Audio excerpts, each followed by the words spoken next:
can make it. This is Simon and Samantha saying, I can make it. It doesn't matter what is happening.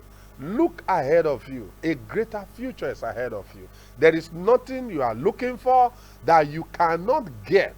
The world is too big for two birds to collide. That dream can come to pass. That vision can come to pass. I'm here to encourage you, saying, I and you can make it. It doesn't matter what is happening. Well, you are welcome. In our last edition on this program, I share with you things that may make people poor. And today we are going to look at poverty is something that a lot of people just tolerate. You can never change what you tolerate. Now, you might be born poor, you are from a poor family, from a poor country, from whatever they said. But don't stay there. Apply yourself. That will bring about the breakthrough that you desire. I remember I told you the last edition that procrastination is the fertilizer that makes difficulty become strong, grow. But today we are going to be looking at what we wrote down here: lack of vision. Lack of vision. You know, where there is no vision, the people perish. Now, vision is to write down about what you see in your spirit mind from the inside. There's nobody that does not desire a better life. Now, within your spirit man, in your inward man, in your spirit inside, you see a lot of great things. You see a good house. You see job opportunity. You begin to create those things. As you create them, your vision bring them. You see, it can be realized. But when you come to the natural to bring these things to pass, you find out that you look at obstacles, you look at so many things. Listen to me. Don't cancel your vision because of what you are facing. Don't cancel your vision because of what you are facing. So it's very important for you as a person that you need to have vision. Because where there's no vision, there be prepared. Look at what I wrote down here. Lack of vision. Many persons are simply poor because they lack vision. They do not know where they should be, how, and they remain where they should not be. They did not know where they should be. They remain where they should not be. It's very important for you as a man, as a woman, you should have vision. You have vision for your family. You have vision for your business. Because vision brings you to a place of commitment. When a man has a vision, he is committed to every vehicle that will take him to fulfill that vision. It's very important. If you want to break the chain of poverty in your life, you need to have vision. You don't act foolishly like we said before. You need to have a vision. And you talked about where are we going. Now, vision gives you direction. Vision makes you committed. Vision makes you punctual. Vision make you handle whatever is given to you with passion, knowing that there's a great future awaiting you. Don't die the way you came. That vision can come to pass. You know, it's very important for you to write your vision down every day as you begin to, because your life progresses towards that thought that you have in your mind. The kind of thought we harbor in our mind, the type of thought that we carry, our life progresses towards that direction. So it's very important for us to have a vision. And when you have a vision, you can share your vision. Many times, your vision will attract the kind of people into your life, the kind of people that will help you fulfill that vision. When you constantly talk about your vision, because the vision you don't talk about, that vision cannot come to pass. So it's very important for you as a man. Maybe you are a young man, you are not married. You should have a vision, and that vision tells you, where am I going? Now look at you. Just look at your life right now. Maybe you are 30 years old, and you know that by the grace of God, you know that you will live up to 100 years. What will you be doing for the remaining 70 years of your life? You need to have a vision. Now, a family man, you have wife, you have children, you need to have a vision. Where will your children be? What type of school you wanted to do? What do you have in mind for them? Because you see, children are a gift to our life, but our vision, we keep our children and help them fulfill their vision. We push them into their destiny in life. As a family man, as a woman, what's your vision for your family? Husband and wife need to sit down and reason together and say, this is where I want this family to be. Let me give you an example. Maybe you are staying in a rented apartment right now.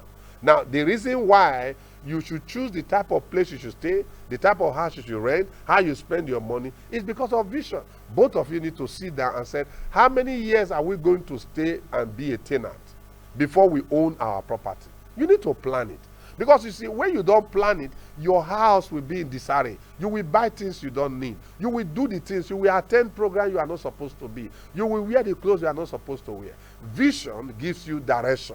Where there is no vision, the people perish. Where there is no vision in an organization, that organization will crumble. Where there is no vision in a relationship, the reason for us to be together, it must be a vision.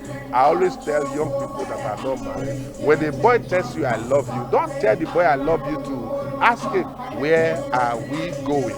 Because life is all about a journey, and a journey of 1,000 miles can be taken just one step at a time. I want to let you know, as a man, as a woman, you need to have a vision. And vision is very important if you must grow, if you must become that which God wants you to become. So it's very important for you to have vision and grow and become a great person in life. There's nobody you see that is doing something worthwhile today that was not a vision. Many years ago, I was listening to Pat Robertson. I'm telling you, over 30 years ago. And he was talking about how he started the TV station that he owns. He talked about how he was able to sell his car, add money to it, and begin to apply himself to begin to do radio. We all know Pat Robertson. He has consented to be president of the United States. He has done a lot of things, and today he's the owner of 700 Club. Let me tell you, over 60 years now. Listen, there's nothing you see that is big today. It was first of all in a dream. And through work, through diligence, through commitment, through faithfulness, through staying with it, it's becoming a reality today, and he has life, and he has given life to so many other people. So don't stay there and complain. No, apply yourself. Have a vision. Write it down. In another 10 years, where do you want to be? In another 5 years, vision will give you your friends. Let me tell you the benefit of having a vision. Vision will tell you the type of friend you should have. Vision will tell you the place to go. Vision will tell you the type of work you should do. Vision will tell you the type of person you will marry. Vision will tell you the type of place you should stay. Vision will tell you the type of sleep you should sleep. Vision will tell you everything about your life must be surrendered and guided by vision. And if there is no vision, there is confusion. So it's very important. You want to break out of poverty, have a vision. When you have vision, people can support your vision. Men and women can be a part of a vision. Great vision bring great attraction. Now, the next thing I want to talk about on or I can make it today is love of pleasure. A lot of people love pleasure. Listen to me. You must be ready to make sacrifice. A lot of people are not ready to make the sacrifice that is the desire to become that which they want to become. It's very important. A lot of people love pleasure. They like partying. They like drinking, making merry, bring to poverty. They waste a lot of precious time doing unproductive things that hurt them, finances, and make them poor. You know, a lot of people. I want to tell you this. Somebody, you don't have a place to stay. The type of things you engage in, the little money you have, you use it to do things that will not bring money to you. Now, you just like pleasure. Oh, some people like partying. Some people like just wastage. Some people are just doing things so that others can see them. You are buying things, doing this, doing that. Listen to me. Let vision guide you, and don't love pleasure. A lot of people don't want to make sacrifice, and it brings to ruin. You know, a man that does not make sacrifice cannot have a beautiful future that you are looking for. It's not possible. You need to learn to make sacrifice. Another word that we use for sacrifice is delayed gratification. It's very important for you to learn to postpone this pleasure. As you grow older, as things begin to move, you begin to use what you have. And I tell you something, you will enjoy every step you take. Don't waste whatever is given to you. Lovers of pleasure live in penury. When you love pleasure, oh, they just love to, have their time. They don't have time. If it's not pleasure, they are not ready to make sacrifice to get to where they want to get to in life. I want you to know you can make it. You can become that which God has designed you to be. That your dream. can come to pass. That vision can come to pass. That your dream house can be built. That your dream car can be you can drive it, if only you can put things in a proper direction and use the little that you have. Instead of wasting it, you invest it. You spend money wisely. You spend your time wisely. Your friends, you choose them wisely. Any friend that is not going anywhere and want to carry you along, you jump down from that vehicle. Like I said, vision will choose your friend. Pleasure, if you love pleasure, you are not ready to make sacrifice, you might never enter into that dream that you are trusting God for to make it come to pass. I want you to know another thing again that make people poor is wickedness bring about poverty. When you are very, very wicked, you don't extend hand to people, you do things that will bring pain to people, it leads to poverty. And I wrote down here, wickedness even turn man against God. Wickedness, a wicked man even turn against God. And it makes people poor. Wickedness will make you poor. If you are a wicked person, even God, you are not committed. You are not committed. God will not commit resources into you, into your hand, because He knows you will never use it, and you will never use it well. It's very important for you. Don't practice wickedness. Learn to share. Learn to give. You know, every time, you know, many times I have practiced this. Sometimes I come with a loaf of bread.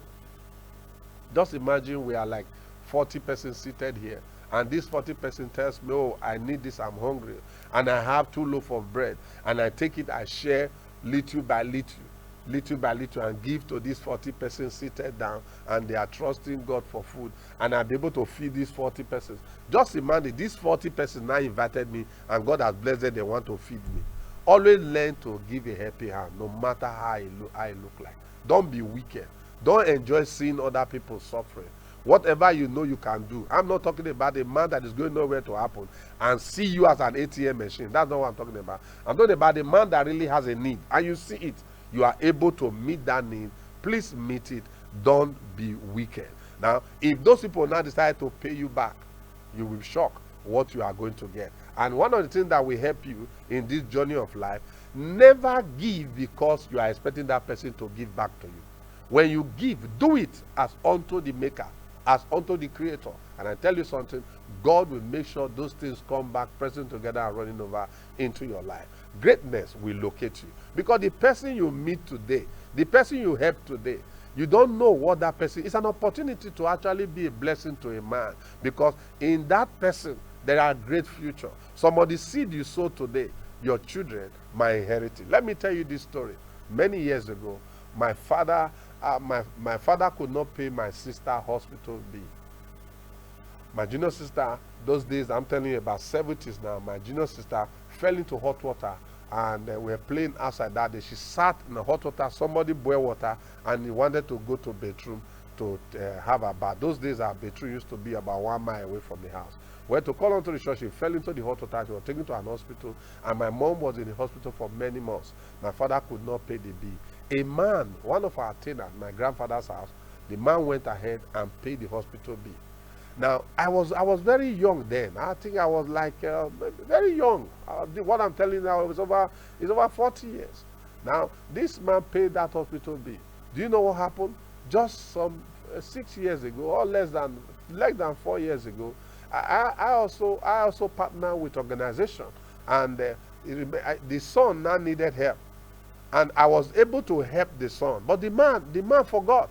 Do you know that the son got the help that he was looking for, and the son went back and told the father, and the father called me and thanked me and said, I don't know what to do for you. You have always been a blessing. Do you know, I asked the man, I said, do you remember for about 40 years ago, my junior sister fell into hot water. You were the one that actually paid the hospital bill. And I have been looking forward, right from then as a child, I have been looking forward to be of help to you one day. That one day, God will also make me be a blessing to you. You did it for my father. Do you know that I was able to also do things, and it brought me joy that I was able to be used to also be a blessing to this very man. Know the funny thing? When I met the man, I asked him, you remember that? The man said, I have forgotten. Listen to me. Every good seed you sow, you will meet it as you grow in life. It might not be you It might be your children. It might be your children's children. There are some people name you mentioned today. When you mention the name, people remember wickedness. There are some people name you mention. When you mention their name, what that person stands for, what he has done, the fruit will just show up. I want you to know, don't be a wicked person. Use what you have to be a blessing to other people. And the God that made the heavens and the earth will also meet you at the point of your need. I want to let you know, it doesn't matter what is happening. You can make it. You can grow that business. You can grow that organization.